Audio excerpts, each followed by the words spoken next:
Hazrat Ata Khurasani or Ata bin Abi Ribah has reported from Hazrat Ibn Abbas radiyallahu anhu.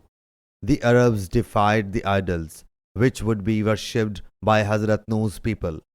Wad was the idol of Banu Kalb placed at Damatul Jandal. Soa was the idol of Banu Hudail.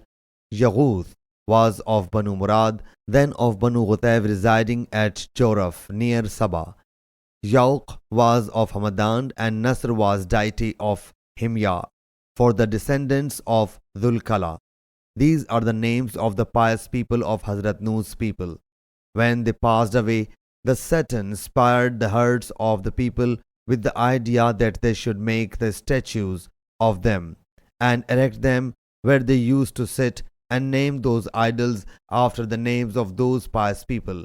The people, out of devotion, did so, but they would not worship them. When they passed away and the knowledge shrank, they were worshipped. Sahih Bukhari, Hadith number 4920.